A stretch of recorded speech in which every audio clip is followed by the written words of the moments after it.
Plan for your child's education funding. By some measures, tuition has increased an average of 8% every year in the last 25 years. What does this mean for your child? A child born today could face a tuition bill 3 to 4 times over what a college student pays today. One estimate holds that scholarships and grants cover less than half of all college costs, on average, with the rest coming from savings, investments, and debt. Thus, it's imperative not only to save for your child's eventual college costs, but to start now. Parents seeking to begin a savings plan for education costs have several options available to them. Which one is best suited for your particular needs depends heavily on individual circumstances and goals. There could also be tax consequences for each of these options, so readers are urged to consult with a tax attorney or CPA prior to making any final decision.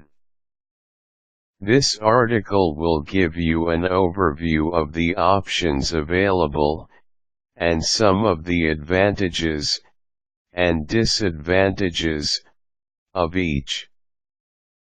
Where to begin before putting one dime away? You'll need to do a little planning. Estimate your needs.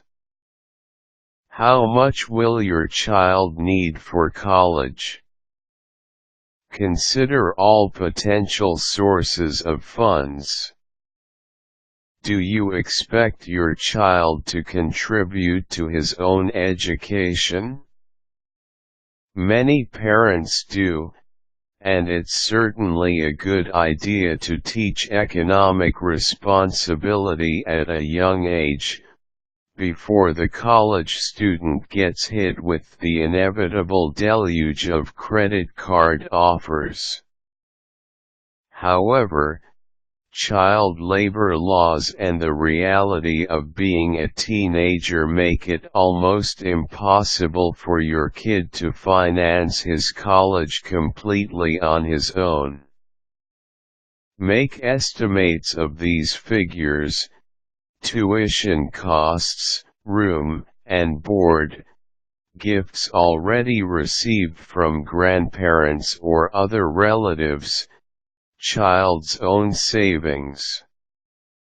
If you have more than one child, multiply the cost estimates accordingly. These certainly won't be firm numbers, but having these estimates will serve two useful purposes. 1. It will give you a goal to keep in mind while planning the vehicles in which you will save your hard-earned cash. 2. It will undoubtedly scare you a little bit. However, fear can be a terrific motivator when it comes to saving money. Estimate how much you can reasonably put away on a per-month basis. Everyone's needs are different, and though your neighbor might be able to boast of depositing $1,000 a month into Junior's 529 plan, that may not be possible for you. The key is to arrive at a figure that's workable, that you can commit to, and stay committed to, for the long haul. If the figure's too high, you'll inevitably skip a month's deposit at some point, and that will make it all too easy to skip the next months and the next, and the key is to keep making steady, regular progress until your child graduates from high school. Figure out how much you will have by the time graduation rolls around. The internet abounds with savings calculators that can help you figure out various permutations on a theme, assuming a deposit of X dollars over Y years, at an interest rate of Z%, the total yield will be $. Use these calculators and play with the numbers a bit. What happens when you find a better interest rate of even a fraction of a percentage point? What happens if you skip a month's payment, or make an extra payment?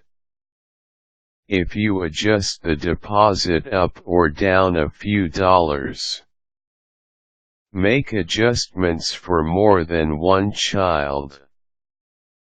If you have more than one child that will be attending college, your efforts will be spread more thinly, of course. So you need to consider the effect this will have on the bottom line. Look for more aggressive vehicles, but be aware that greater potential payoff also carries a greater risk.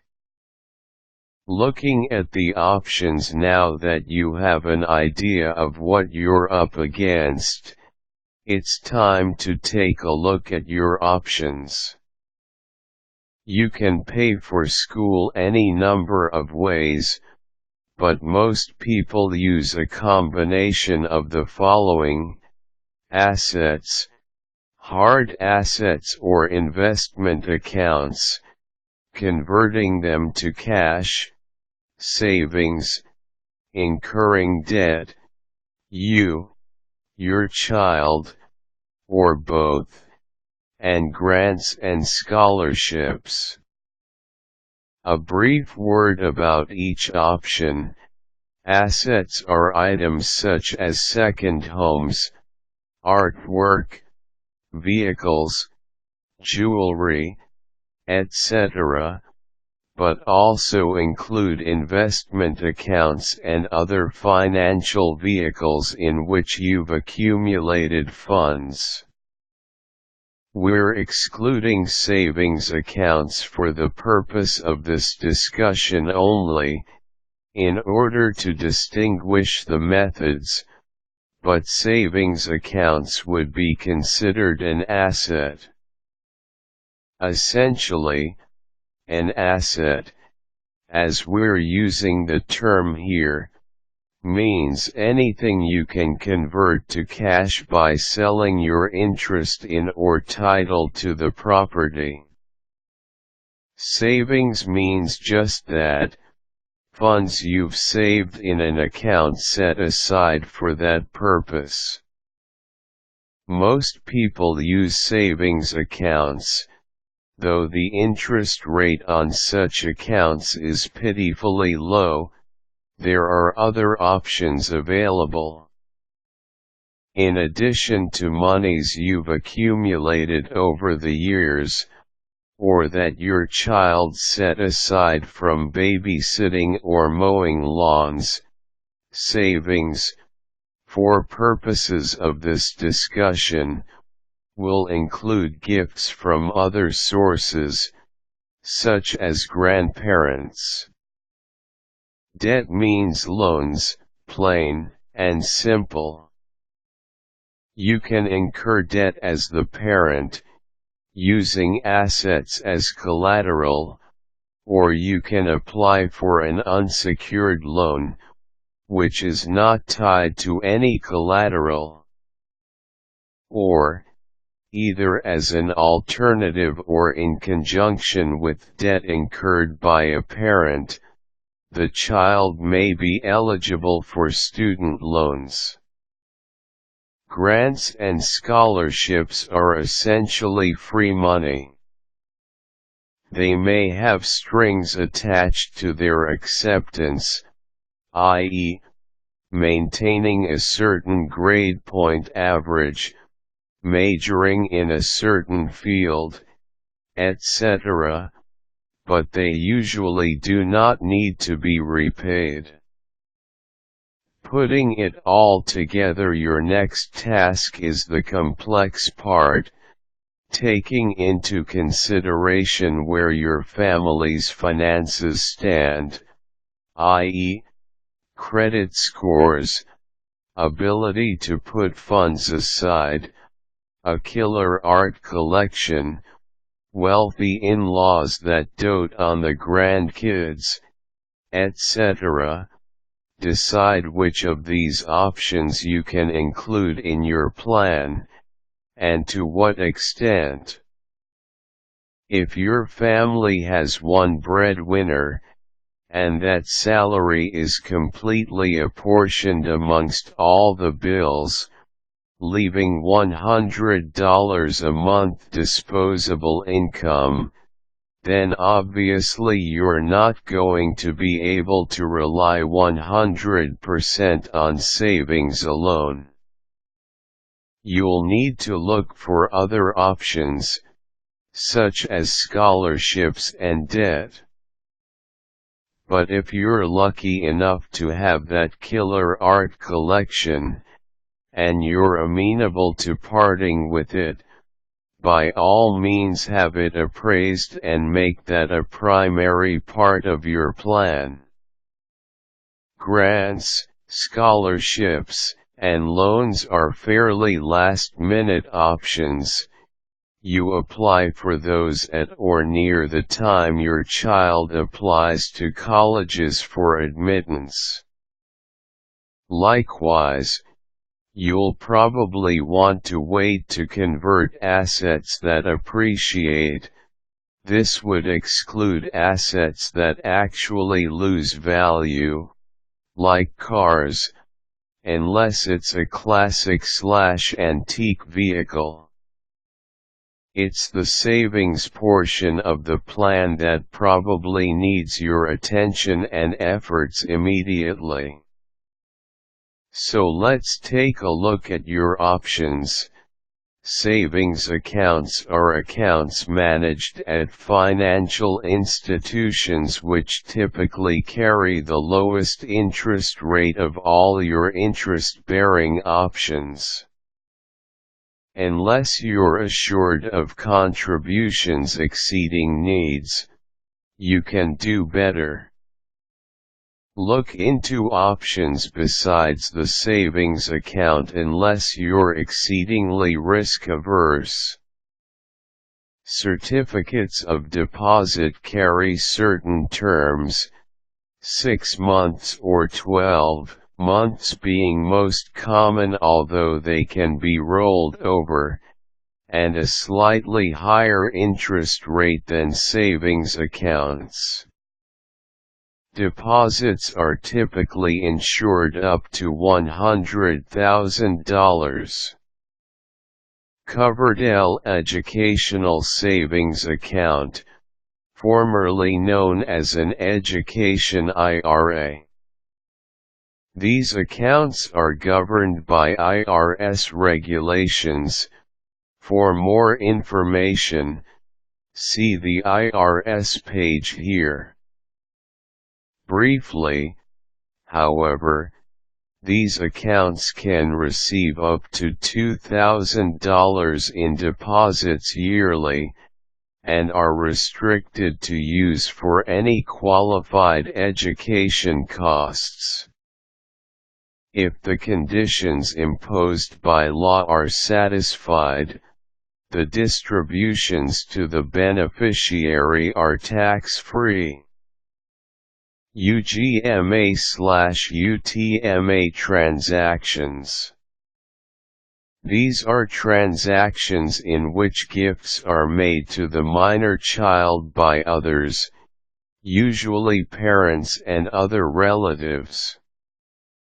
There are significant risks to putting assets in the child's name, however, see below. Withdrawals from your retirement plan. Withdrawals made to pay qualified higher education costs are exempted from the 10% additional penalty otherwise imposed on withdrawals from IRAs before age 59. Treasury bonds. Bonds are debt to the bond issuer, so Treasury bonds are considered fairly safe investments, bearing a steady rate of interest. However, the safety of the vehicle also means the interest rate won't be that high. Regardless, Treasury bonds should be considered as part of a comprehensive education savings plan. Section 529 Plans. While the details vary state to state, 529 plans, aka qualified tuition plans, are named after Section 529 of the Internal Revenue Code. Plans can be either prepaid tuition plans or college savings plans. The prepaid plans lock in tuition, but carry more restrictions. The savings plans are more flexible, but carry no guarantee.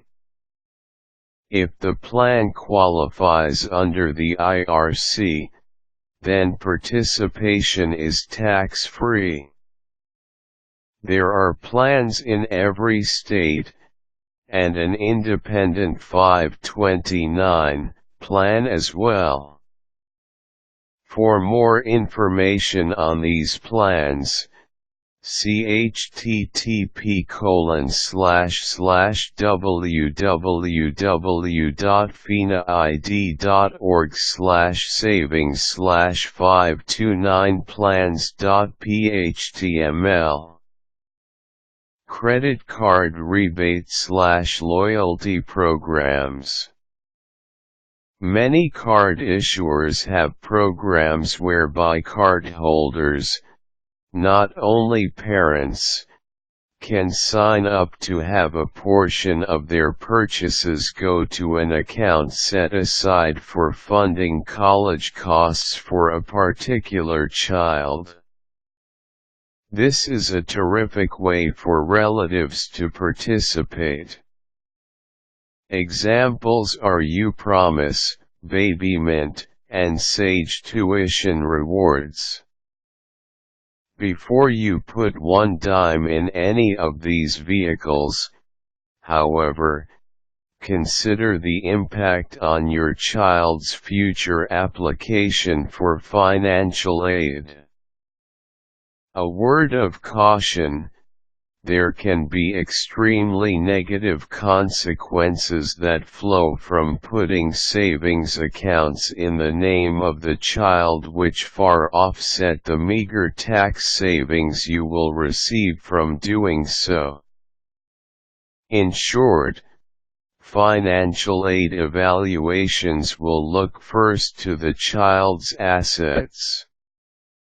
Since a savings account is considered an asset, a large balance, coming from years of faithful deposits by mom and dad, can actually make it harder for Junior to qualify for aid. Additionally, monies that are in the child's name legally belong to that child. What happens when Junior decides to backpack across Europe instead of hitting the books after high school graduation?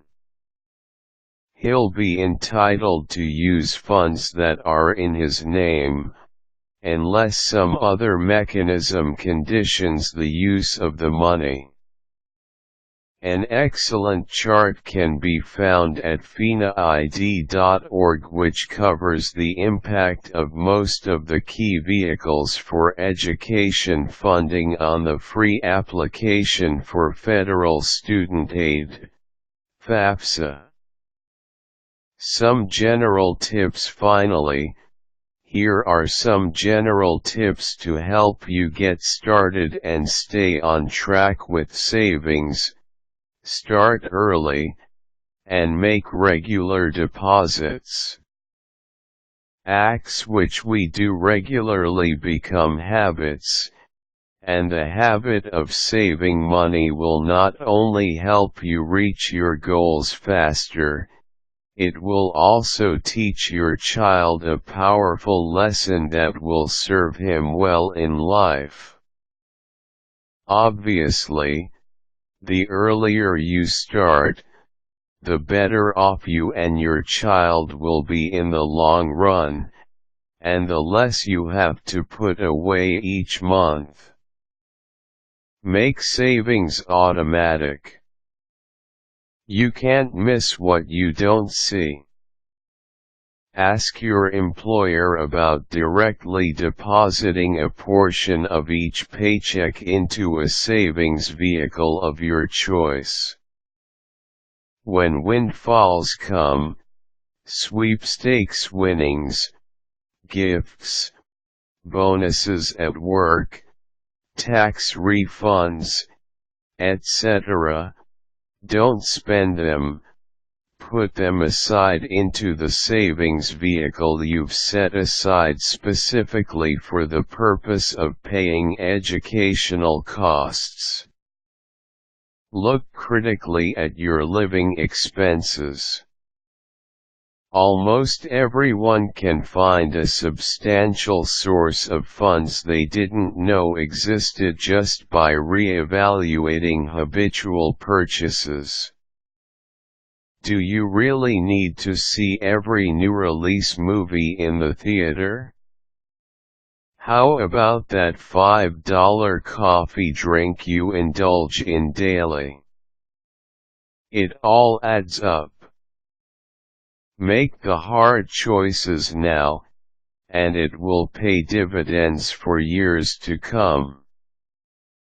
Make your expectations of your child known to him or her up front. Don't wait until your son or daughter is applying to college to let them know you expect them to pay for their own room and board. Let them know as early as you can, i.e., as soon as you make the decision and they can intellectually grasp the concept, just what, if anything, you expect them to contribute towards their education. Let them into the planning process.